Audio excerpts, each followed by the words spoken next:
Plusieurs camions appartenant à l'AFC Bar M23 transportant des militaires ont été aperçus sur l'axe qui mène vers Butembo. Le point zéro, un axe aussi important, est passé entre les mains de l'AFC Bar M23 depuis le 16, disons hier, vendredi 2026 au mois de janvier, comme vous le savez. Abonnez-vous, likez, partagez, restez connectés avec nous et suivez-nous en boucle sur tout ce que nous avons comme plateforme. Ainsi donc, vous pouvez bénéficier de tout ce qui est de nos informations.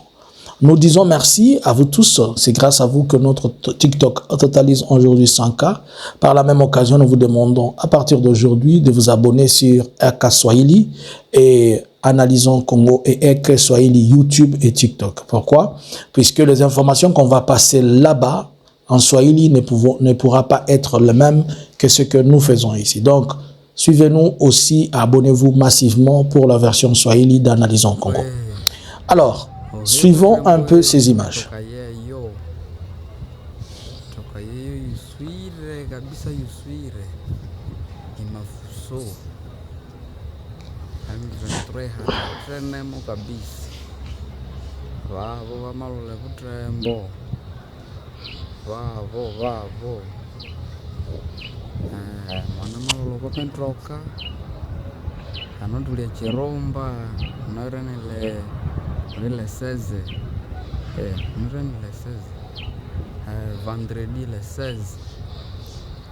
Vendredi le 16 metoka yeyu ikalo le Butembo.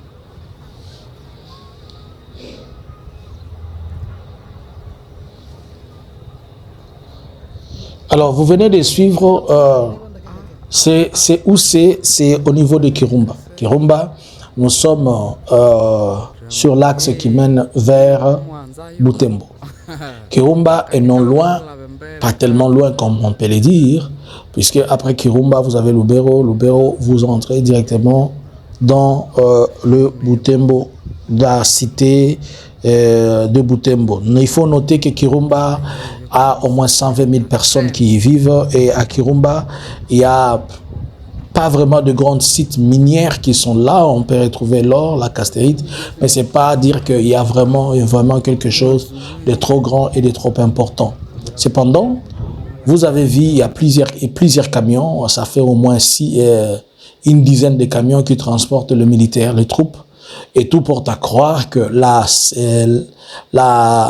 ces convois se dirigent vers Butembo, c'est-à-dire vers la prise prochaine de Butembo, en passant par en sachant d'abord, nous devons comprendre que Kanyabayonga a été déjà tombé entre les mains de l'AFC.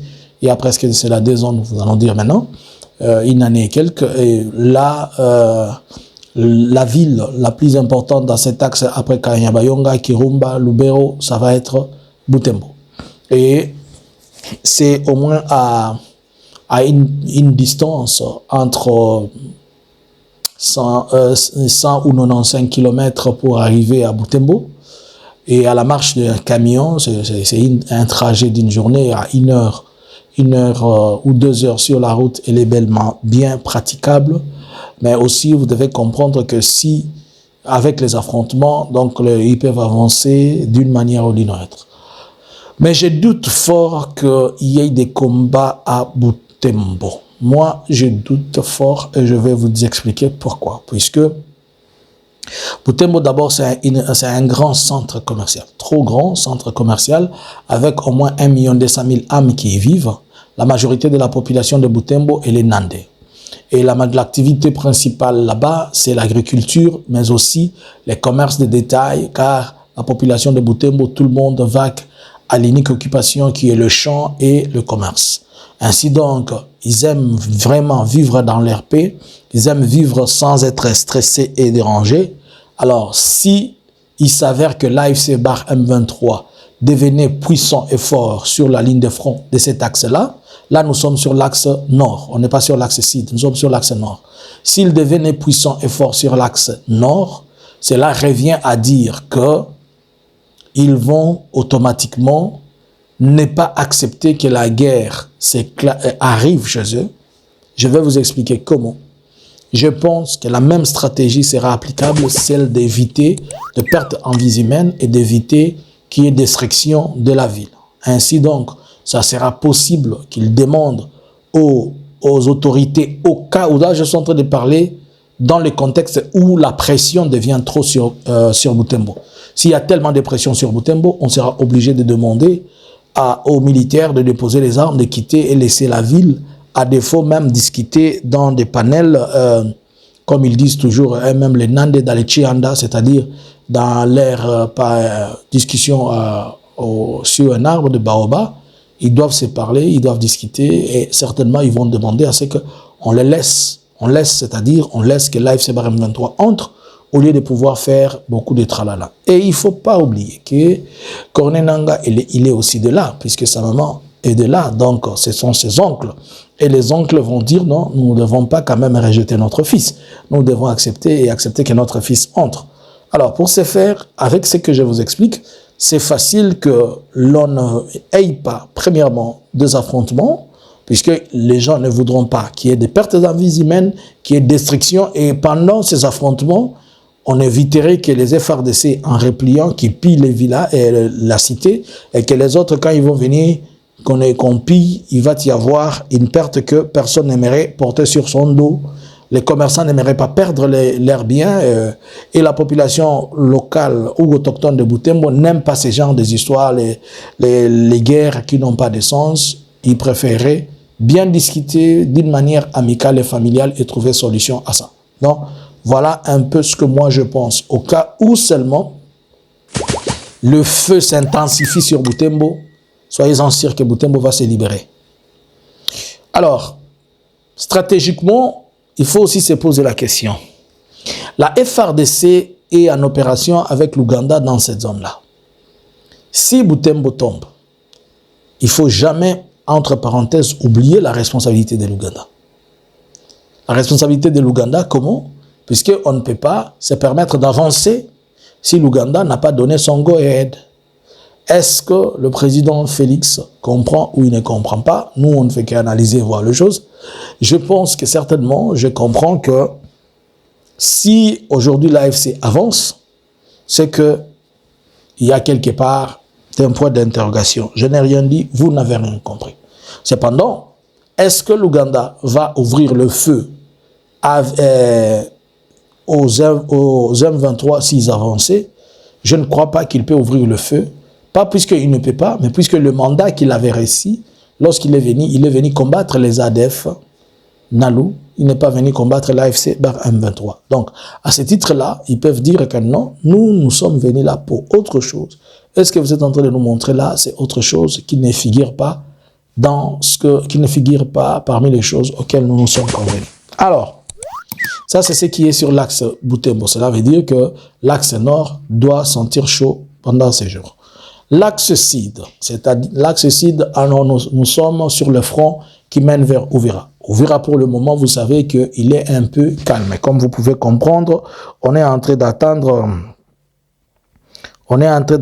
que ceux qui peuvent venir sécuriser, ils viennent. Alors, nous vous confirmons que le point zéro a été récupéré par l'AFC Barème 23.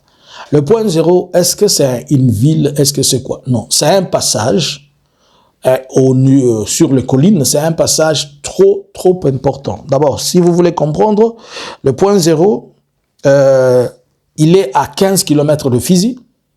Fizi, quand on parle de Fizi, il est à 15 km de Fizi, chef-lieu du territoire. Puisque le chef-lieu du territoire de Fizi n'est pas Baraka. Baraka, c'est une grande ville, mais le chef-lieu du territoire de Fizi, c'est Fizi lui-même. Alors, il est déjà à 15 km d'abord de chef-lieu du territoire qui est Fizi. Et ensuite, le point zéro est à 35 km de Baraka. Il ne faut pas oublier que le point zéro, c'est au-delà de presque 100 km d'Ouvira. Parce que quand vous êtes à point zéro, c'est-à-dire c'est sur la montagne, vous avancez de presque 100 km, 100 à 120 km au-delà d'Ouvira. Est-ce que vous comprenez? Alors, si on dit que l'AFC laisse Uvira, il laisse Uvira bien sûr, mais il a déjà avancé de plus de 120 km. Et il a avancé de plus de 120 km sur la montagne. Il a avancé de plus de 120 km sur la montagne. Donc, Uvira est en bas ici. Les garçons sont allés trop loin, à 120 km. C'est-à-dire, là où ils ont occupé un verrou qui empêche à la fois la FARDC de venir, qui empêche à la fois tout renfort de venir leur déranger. Par contre, eux, ils sont à une bifurcation où, avec le point zéro, ça ouvre indirectement la voie sur Kalemi, bien que c'est un peu loin en termes de kilomètres, c'est entre 200 et 220 km. Bien que c'est un peu loin, mais ça donne accès directement sur le lac Tanganyika. Et comme ça donne accès sur le lac Tanganyika, ça prive tout ravitaillement militaire qui peut sortir à la fois du Burundi, à la fois de Kalemi, pour venir les déloger, puisqu'ils contrôlent déjà l'axe qui mène vers Kalemi, qui mène vers Uvira, qui mène vers Burundi, Bujumbura, qui mène à la fois vers Baraka, et même sur Fizi, en étant là-bas. Donc, ils ont occupé stratégiquement et militairement quelque chose de trop important. C'est un couloir, on peut le dire, c'est un couloir, mais un couloir supposé être le boulevard de tout. Celui qui a cette position, il a la suprématie militaire et la force de frappe par rapport à tout ce que je vous montre là. À partir de point zéro, on sait facilement contrôler ceux qui vont à Uvira et empêcher toute progression sur Uvira. À partir de point zéro, on fait tomber Fizi, comme c'était le vendredi. Soyons-en sûrs que Fizi va tomber d'ici 2 jours. Puisque quand vous êtes à 15 km d'un lieu, c'est que vous y êtes déjà. Alors, ils sont à 35 km. Là aussi, ça fait chaud au cœur aux gens qui sont à Baraka. Ils se disent que non, demain ou après-demain, on va sauter sur nous. Et ceux qui sont à Kalemi, peuvent-ils venir au secours? Ils ne peuvent pas venir au secours. Je tiens à vous rappeler une chose. La FARDC peut utiliser les drones comme il peut. Mais rappelez-vous que c'est mercredi le 14. Ils ont utilisé les drones pour droner Uvira. Mais en dronant Uvira, lorsque nous sommes partis vérifier, il y a plusieurs versions qui disaient que non, il y avait des militaires, je ne sais pas, AFC qui étaient sur le lieu, c'est pourquoi on est venu bombarder. Non. La FARDC a reçu de mauvaises informations et de mauvaises coordonnées. On lui a donné les coordonnées d'un endroit où celui qui est venu droner, il a droné un bistrot, Nganda. Si tu imagines-toi dans Nganda, banane bazalaki na Nganda, Erwana. Ce n'était que des civils. Il n'y a aucun militant, jusque-là, nous n'avons aucun, personne ne nous montre, et d'après notre assessment, aucune personne n'a démontré un seul militaire AFC qui a été tué là-bas. Par contre, il y a des civils qui ont été blessés. Et le Nganda en question est totalement par terre. Donc, à la fois que Félix tue le civil avec ses drones, il détruit même les propriétés et les biens de la population civile. Et dis-moi, ce commerce-là de ces papas-là, c'était au niveau du port de Kalundu. Qui va les lui retourner? Qui va lui retourner ce qu'on vient de lui détruire, ce qu'on vient de détruire de lui là-bas? Je ne sais pas si vous êtes en train de... Vous comprenez un peu ce que je suis en train de vous dire là. Alors, je reviens sur ce que je suis en train de dire sur le point zéro. Lorsque je suis en train de vous démontrer que celui qui exploite, ou bien celui qui a la position du point zéro, il est suffisamment plus fort, puisque stratégiquement, militairement, il est assis sur quelque chose de si important. Et il ne faut pas oublier qu'ils avaient déjà récupéré Minembwe. Minembwe était déjà tombé. Et comme Minembwe est tombé, ils ont avancé, ils ont pris point zéro. Alors là, ces couloirs-là appartiennent à ceux-là qui sont en train de l'occuper pour le moment. Et ceux-là qui sont en train d'occuper ces couloirs-là pour le moment, ils ont maintenant la facilité de frapper sur plusieurs fronts. Donc, même si on a laissé Uvira, même si Uvira est abandonné, dis-moi, comment la FARDC peut venir à Uvira? Via Burundi? Si la FARDC part via Burundi, il n'est pas possible puisque Uvira doit rester entre les mains d'une mission de maintien de paix. Et cette mission de maintien de paix, je ne sais pas si c'est la MONUSCO, si c'est les CIRGL. Bon, d'après tout, et ils ont dit ils veulent faire le handover avec la communauté internationale. Mais nous sommes en train de regarder et observer et se poser des questions et surtout comprendre quels sont les calculs et les mathématiques qui vont se jouer là-bas. Moi, je pense que bien que l'AFC s'est retiré ses forces, mais l'AFC est toujours favori d'être la personne qui doit occuper Uvira. Pour la simple raison, ce n'est pas... pour des raisons, des raisons stratégiques militaires. Pourquoi? Puisque si la situation reste telle qu'elle est là, et qu'il n'y a personne, il faudrait qu'il rentre pour occuper, pour sécuriser les gens. Bon, et s'il sort, la FARDC doit-elle venir? Non, je l'ai dit, la FARDC ne peut pas venir. Le Burundi ne peut pas occuper puisque ce n'est pas son territoire.